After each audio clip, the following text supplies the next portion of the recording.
Most IT leaders don't realize their biggest problem isn't technology, it's how they're leading it. If you've ever felt like your IT department is always one step behind, this conversation will change how you lead. Welcome to the 30-minute hour. It's the leadership podcast for CEOs and senior executives who are operating at the highest level. I'm your host, Eric Twiggs, your procrastination prevention partner. Joining me as always, you know him as the super CEO, the business strategist extraordinaire, and all-around good guy, Ted Fells. Happy Monday. That's right. It is certainly a happy Monday, and it is an IT Monday for more reasons than one. There you go. All right. Well, today we're going to be talking about IT leadership secrets from a 25-year CIO. And our guest today, he spent 25 years inside government IT environments, fixing broken systems, failed projects, and teams that were stuck in constant firefighting. He's led digital transformation initiatives, built cybersecurity programs from the ground up, and he's helped organizations move from chaos to continual improvement. So what I really like about this conversation, that he's not somebody that's just speaking theory. He's lived it. He's been there. He's done that. He's got the T-shirt to prove it. So please join me and welcome into the show, Clark Rayner. Hey, thank you, Eric. Thank you, Ted. Happy to be here. All right. Yeah, welcome to the show. Welcome to the show. So let's get right into this. So when you hear the title IT Leadership Secrets from a 25-year CIO, like what's the single most important secret that most IT leaders completely miss? It's about people. It's about relationships. It's about um, emotional intelligence, and Hmm. it's about being able to make those connections. It's about uh, being able to find what really drives people, and then understanding how to match up technology that's going to solve people's problems and make them feel better. That's a whole lot more important than the technology itself. Mm. You made that sound really easy, Clark. Right. You Yeah. made it sound really, really easy. Yeah, it's not real easy. Today I work with 180 attorneys, Oh and boy. that's one group of people that they're kind of set in their ways and trying to change their minds and change their work habits and helping to put things in front of them that are going to make their life easier, and then hoping that they adopt it. But it takes a lot of coaching. It takes a lot of coffee, a lot of A lot of a lot coaching of and coffee. a lot of That's coaching right. and coffee, a lot of just understanding where they're coming from. Is probably the most difficult part about the job. Like I said, the technology is always easy. We can handle that. I can flip a switch. I can purchase a solution. Those are easy things. But it's changing hearts and minds that are the real, Real challenge. difficult part of the job. Yeah. Mm. So did you just naturally innately got the emotional intelligence piece? Is that something you had to develop, and Oh how did Lord, you? no. That is something that took years for me to many yelling and screaming fits with vendors and other people, and trying to figure out how do you get it across to somebody who doesn't either want it or doesn't understand it, or is really just stuck in their way of doing things and wants to ride it out to retirement. Yeah. All Mm. of those things are have come up countless times, at least in my career. And Okay. so it really is, you have to get inside somebody's head, and it's you learn to start conversations not about, hey, I've got this technology, I'm gonna fix your problem. You start out by you know learning who the people are. And Mm. today's the first day of school. And so, Mm. I would never start a conversation today about, hey, I've got this new solution for you. It's like, hey, you got any kids in school? Do they start today? Is it, at least in Georgia, we started today. Yeah. So Okay. it's a little bit different across the country, but it's certainly front and center on everybody's mind. That's where they really want to be, is taking their kids, and dropping them off and making sure that they're off on a good foot. And you have to kind of understand that and understand where they are, at a given point in time in their life and their careers and those types of things, and you start to build relationships, and it's through those relationships that you can then begin to suggest maybe a better way of doing something here and there. So the biggest thing in that is change, Oh yes. right? Like people, it's just change. Every time you do something new, it's uh it's change, and that's an issue. And just like Eric here, okay, Eric, you had a second Eric just pop on in here. I didn't think Wow. I could deal with two Erics, but boy, Duplicity. Yeah. but yeah, when Yeah. you try to implement a new system or a new way of doing things, and the impact of that, I mean, just how you present that and to your people, and how, and that whole kind of that plan for when you're going to do something different is so critical. It depends on the situation. Sometimes you want it to be sort of a ground up. Sometimes it needs to be top down. Depends on the priorities. Depends on who the leaders are in the organization. Depends on what your board looks like. Who your elected officials are maybe. And then sometimes it depends on, sometimes there's a groundswell of, a readiness for change.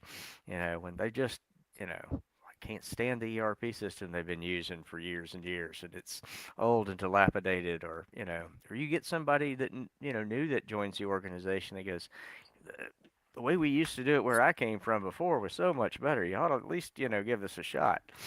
And so you kind of take advantages of those opportunities. You take advantage of failures from time to time, and you take advantage of things like COVID, external pressures that come in that you never expected, and all of a sudden put new requirements on your whole organization that you never thought would happen. But shoot, move, and communicate is what the Marines say. You have Shoot, to. move, and communicate. That's right. Okay. You gotta be able to adapt and agile. I mean, those are all important kind of buzzwords, but they really are in practice with people, because that's how people are. Yeah. For Well, sure. when you brought up the example of COVID, I think that was a forced pivot, In many right? ways. Like, because you think about some of those virtual technologies, they've been around for years. Yep. But then all of a sudden it's okay, you got to do it, right? Like we're going to change and we're going to do it. And now, then once people started working from home, now you try to get them to come back and they're like, There's no going back. there's no going back. What do you mean? What do you mean? We was doing it at home for 2 years. Why? Right. What do you mean? Right. So a Well, forced pivot. in a lot of ways, we showed increased productivity, and Right. we saw the court systems, for example. All the pretrial hearings and motions and things like that. They used to, they take about 5 minutes to actually hear in a courtroom, but they require 12 different people to be there. And Mm, so, but you don't tell them exactly what time they're going to be there. You tell them we're going to start at 9, and when we get to your case, we're going to get to your case. And so you're taking mhm. 12 people out of whatever else they were doing during that day and making them wait around for their 5 minute, little motion, and basically taking them out of production for a whole day, for a Wow. 5 minute episode.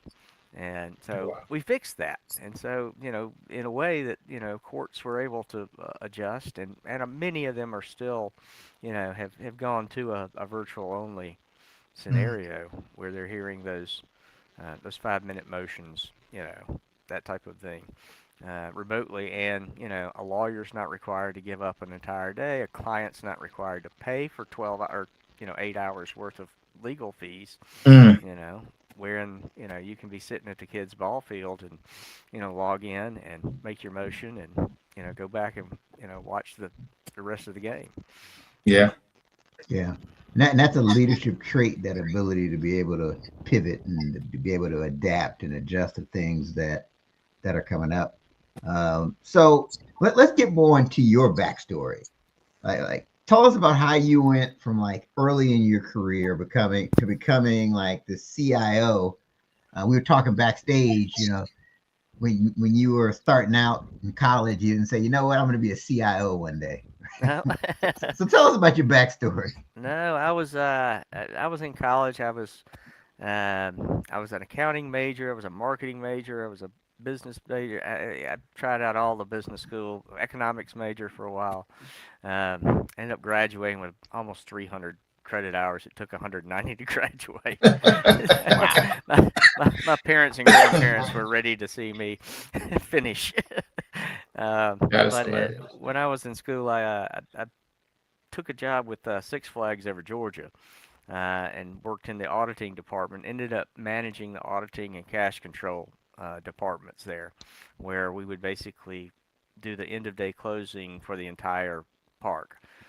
So 600 cash registers, point of sale items, everything from admissions, food, merchandising, games. What else? Vending, all the vending machines. There were many days when we counted over $1 million in cash, coins, credit cards, that type of thing. And if you ever counted cash, it takes a long time to do that. You can't just Yeah, count it once; you got to count it twice. And so, that's right. um, any rate, I did that until I was a senior in college. Senior in college, I finished up my degree, and my bosses were still friends with me at Six Flags and called me up and said, "Hey, we got a job in the IT department. You want to come, work in the IT department?" Well, I already had a job lined up. I was going to be a banker, and anyway, I was like, IT sounds like a lot more fun than being a banker. So I'm going to give it a shot for a year. And, this job at SunTrust is, sort of sitting in the wings. And I can go back to that, if I want to. Anyway, got into IT, started doing all the mainline break fix type stuff at Six Flags. Six Flags got bought out. So I went through my first M&A, merger and acquisition exercise, literally a month and a half after college. Wow. And so I learned about change very quickly. They loved me because I was straight out of college making $10 an hour with no benefits. So they, they loved me. Um, but after a year of doing that, M&A exercise is pretty tough. Came through and fired about 70% of the full-time staff. Many of those folks had been there 20 plus years, Mm. kind of thing. Started working in the park and worked their way to the corporate office. But at any rate, I started looking, and the $10 just wasn't going to cut it for very long, But you got to start somewhere, and ended up getting a referral from a close family friend about a IT job that was opened at my hometown board of commissioners office. I accepted that position and served as systems analyst for the first 4 or 5 years. And our IT director retired, and I was able to be appointed to the new position. Uh, did a lot of continuing education along the way. Received my LGCIO, my CGCIO, a stack of technical certificates, but all of it built on my business degree. It really is that business background that has been probably the most valuable thing throughout it all, and relationship building and just emotional intelligence and those types of things that, when I was with the Board of Commissioners in Henry County, Georgia, I I had 36 elected officials that I had to basically keep happy. We Wow. had a board of commissioners, we had judges, we had the district attorney, solicitor general, plus we had other high-level appointed positions, like the public defender's office and those types of things that were all influential. And everybody's got egos in those positions, and everybody kind of wants to do it their way, if you will. And a big part of my job was really trying to keep unity amongst all of these different personalities. And so I spent a lot of time out of my office and in their office. I made it a daily mission to go visit at least one of those people, if not more than one of those people every day, and really just begin to build those relationships. And then we'll talk about technology. So I did that for 14 years, and had the opportunity to take on a new role at a city government. I did that for about 6 months until the leadership there all got unelected, voted out, and I had another opportunity to go and work for the Secretary of State's office as the IT director. And so I did that for then Secretary Brian Kemp, who is currently, it's in his last year The as governor. governor, Yeah. governor of Okay. Georgia. And so we did that. We went in there and restructured the entire IT department. It was a mess. Uh, every IP address in the whole organization was a public IP address, which is a big no-no. Nobody had a job description. It was just no strategic plan, no Hey, hang on. organization. Wait. Hang on. Hold up. Yeah, this was about 10 years ago. We're talking about the state of So Georgia. that's right. It was a mess. That's It just was hard to a believe. mess. I couldn't believe it either at the time. It was a mess. But we went in, restructured the organization. We ended up replacing every person, every system, every contract.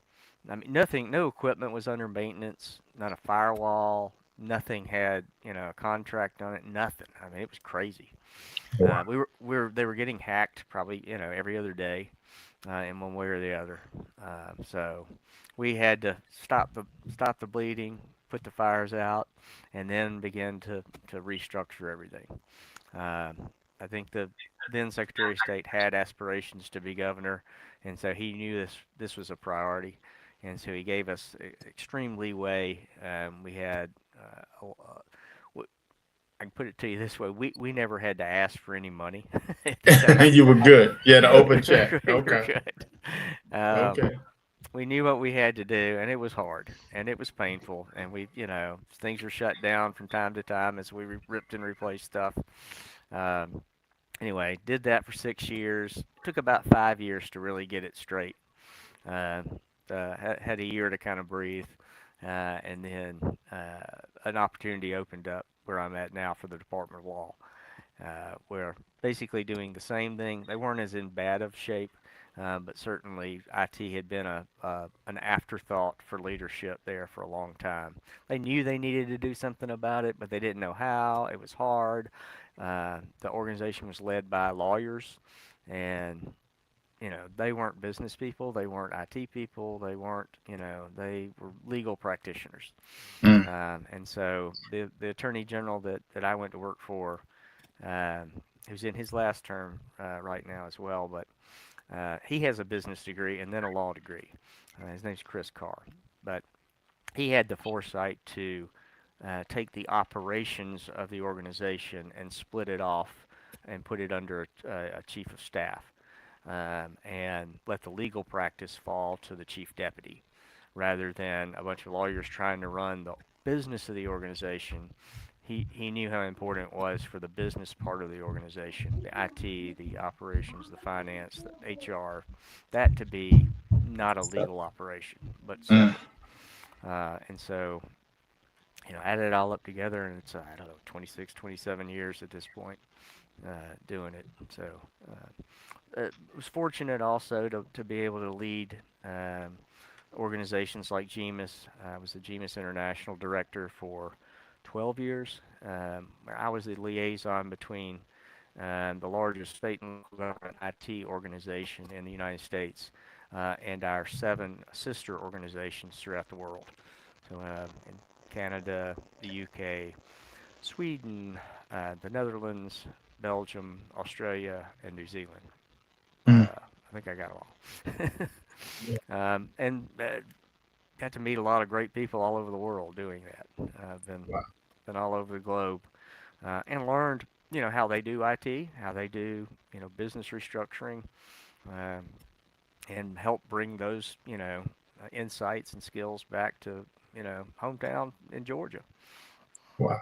So, in those experiences, like what was the moment when you really started to notice that most IT departments aren't failing because of technology, but because of leadership?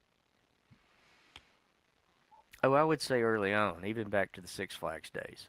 Hmm. Understanding that during that merger and acquisition, Six Flags was owned by Warner Brothers. They got bought out by a holding company, basically, who came in to clean the books.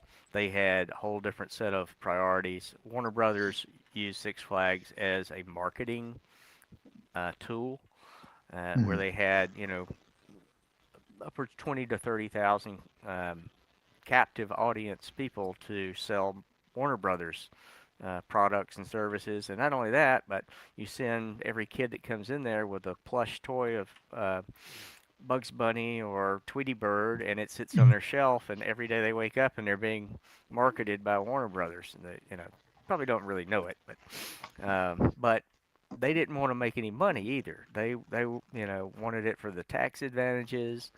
And then this holding company came in. They're like, "There's a business opportunity here. We can make money doing this." Mm, And so they came in and cleaned the books, cleaned the employee roll, basically. Got rid of all the high-priced, long-term employees, and said we can come in and do this cheaper, better, faster kind of thing. But it's understanding that mindset, and I mean, I was a worker bee. At the time, I was a doer.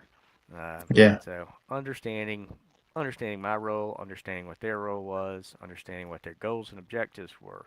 Also, a lot of times you go into organizations and even the top leadership doesn't understand the business fully.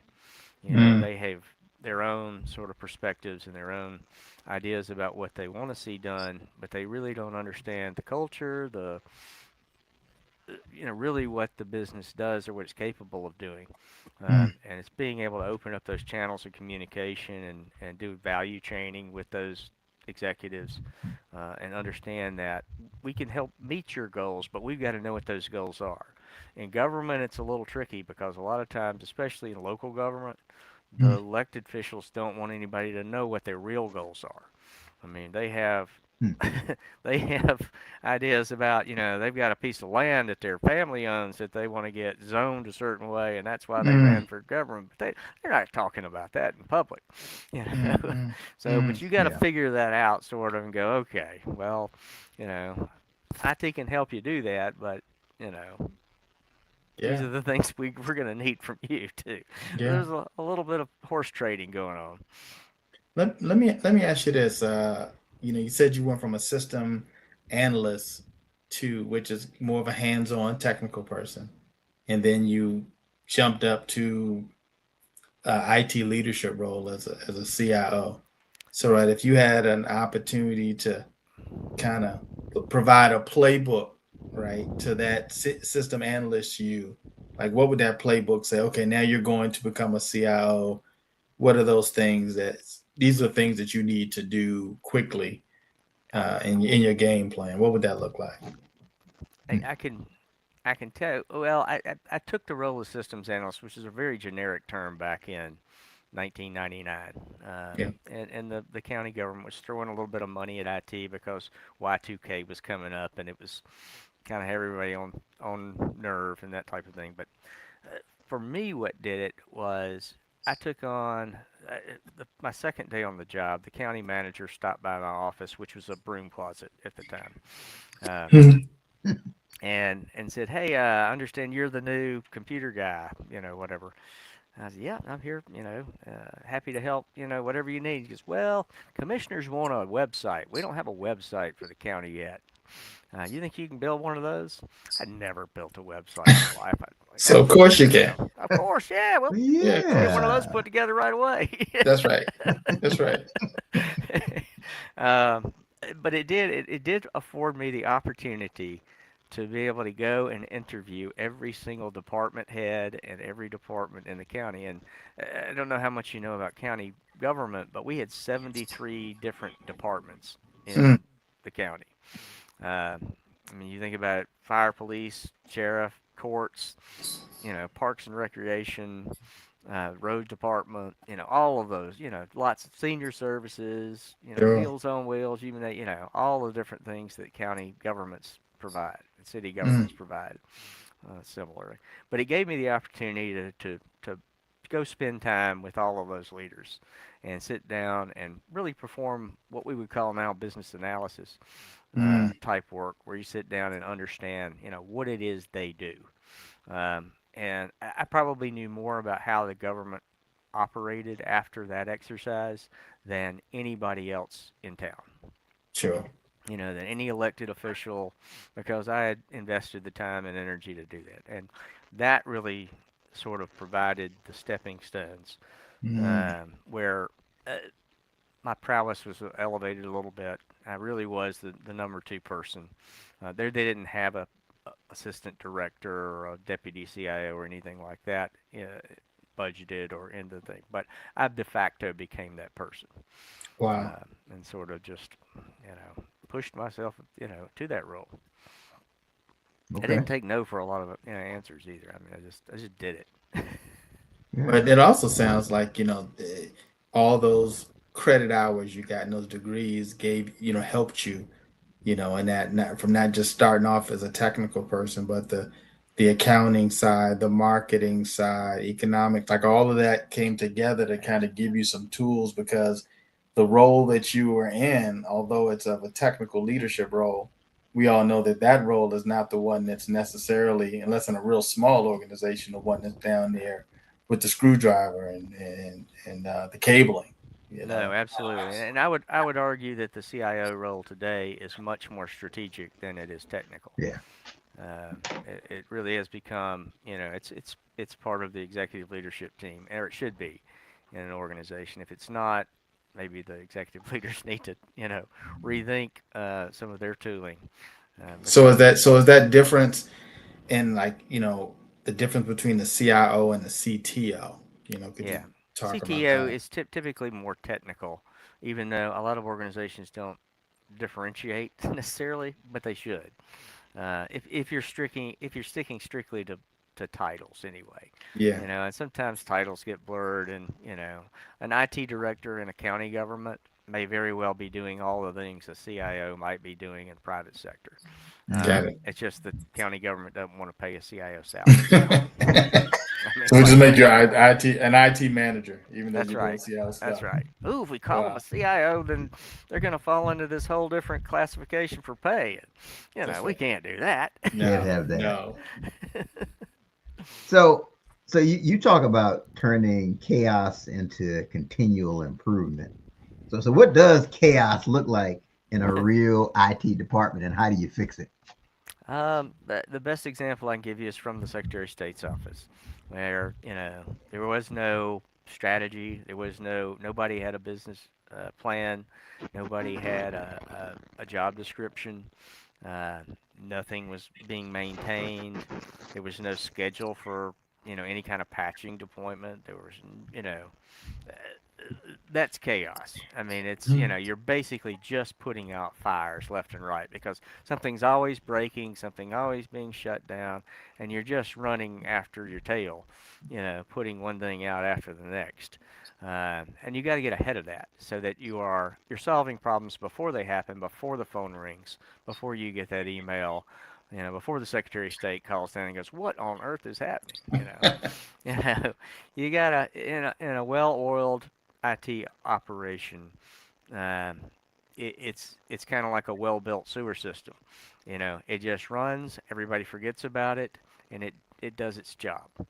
And in a really well-oiled IT operation, IT becomes a strategic partner for innovation and advancement and agility and competitive advantage. And Hang on, did I hear it? Did you just compare the IT department to a sewer system? I did. It's That's, if it's doing but its no, job, yeah, it works every time. You don't smell anything, and you can guess what? If you got a piece of property that needs to develop, you can put as many houses on as you want to. right. And on both sides of it, if there's a major, it doesn't become an issue until there's a major issue. That's right. And when it becomes a major issue, people let you know about it. That's right. No, that's powerful. What's the number one mistake that you see these IT leaders make when they're trying to implement digital transformation? Not including enough input from the user base and from the organization itself. Hmm. Trying to just make a unilateral decision about a technology without including communication and just not communicating enough. I've never worked in an organization where I've been told, Clark, please stop communicating. Stop talking to us. We've heard this over and over again. I've never had anybody say that. It's you cannot communicate, explain what's going to happen, why it's going to happen, how you're going to benefit from it, and get ideas from the general public, if you will, and get ideas from your user base and from the business users and from the practice users. Uh, you, you and get know, it, from the legal staff as well, from all different angles.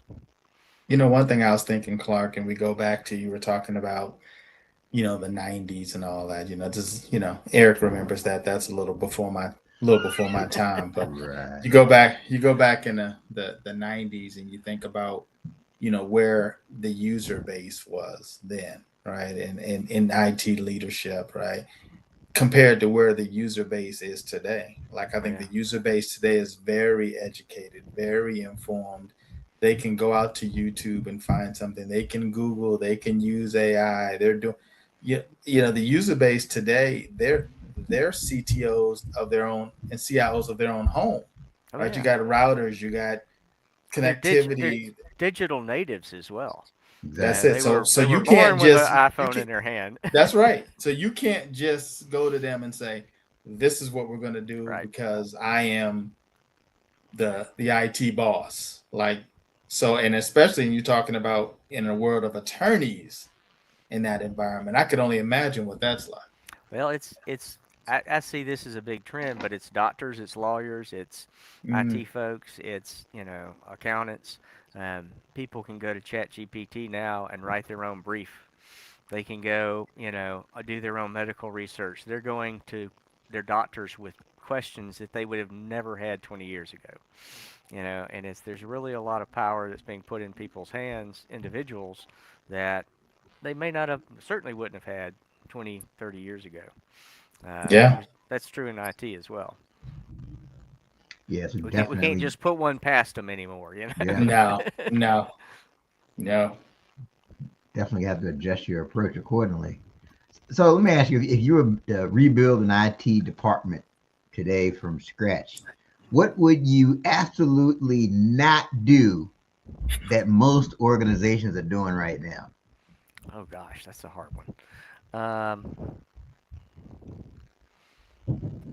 I would say this. I would say leadership has to be open and honest about what their strategy is, what their goals are, um, with their IT executive leadership in order for the IT executive leadership to build the best solution and the best structure and the best team that they possibly can to meet those goals. I think a lot of time IT is a afterthought, or it's no, we need IT just because we got to have somebody to fix the printers and the break fix type stuff, or run reports for us, or those types of things. And it's an organization level challenge that IT needs to be a strategic partner from the ground up. We need has to have a seat at the table, and I think most organizations that fail with IT are ones that just treat IT as a break fix sort of back office type operation and not a strategic partner. Mm, Okay. So these next couple of questions, it's a segment we've got, Clark. It's called Asking for a Friend, right? So some of these questions could be controversial. So if it rubs you the wrong way, blame my friend. Because I'm just asking Right. for a friend. Just all right. Here you go. So here we go. So my friend says, most CIOs are just glorified firefighters who react instead of lead. Is that true? Absolutely not. We are, like I said before, strategic partners. We're here to help achieve the goals of the organization, and do so in the most efficient, way possible. Okay. All right. All right. I think you helped my friend out with that question. So next, here we go. So my friend says most IT departments, they don't need more tools, they need fewer tools and better leadership. Do you agree? Um, I can both agree and disagree with that, but I would say that I agree. Most IT departments have likely have a plethora of tools. Best practice this or best in breed this. Lots of tools. Simplicity, and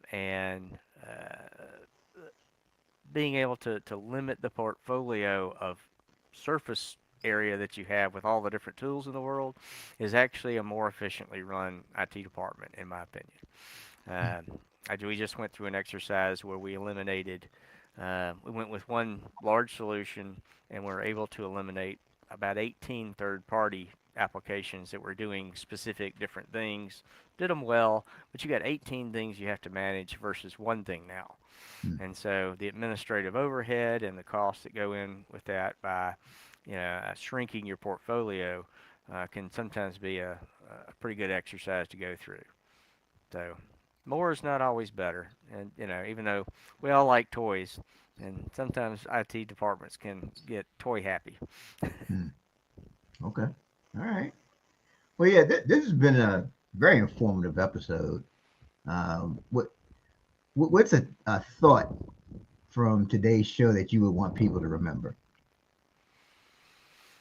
I think the most important thing I would want people to remember is, especially from executive leadership, is to treat your IT department as a strategic partner, and not just someone you call when you have a problem with your printer, or your application, or need a report run. That we really are a strategic partner in future planning and future proofing, and helping position whatever organization you're in into strategic advantage. Hmm. Hmm. Okay, that's excellent. Okay, and then if so people wanted to connect with you and ask you questions, get more information from you, what's the best way for people to connect Uh, with you? Best way is probably on my LinkedIn page. So I'm pretty easy to find out there. I've also published a book back in 2018, working on the second edition now. Um, you can find that searching Clark Rayner on Amazon.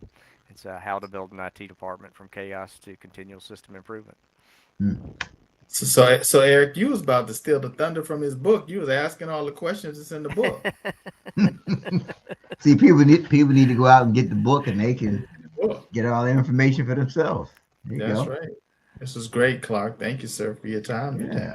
Yeah. We Thank you appreciate for it. it. Thank you all Thank for you for having me. everything you shared. Speaking of sharing, for those of you that are watching and listening, don't forget to share Share the the show. show. Share the show. Share Yeah. the show. Don't keep this great information to yourself. And please keep in mind that you can find the 30-minute hour podcast on Apple Podcasts, Spotify, any of those podcasting platforms.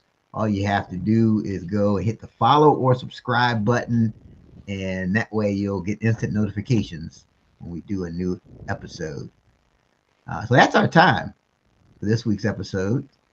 And as we sign off, we talked about the IT leadership secrets of a 25-year CIO. Please remember this: don't allow perfect to become the enemy of progress, because your next level starts with your next step. Take care and have a great one. Thanks for having me, Eric. Ted. Okay. Ciao. Pleasure.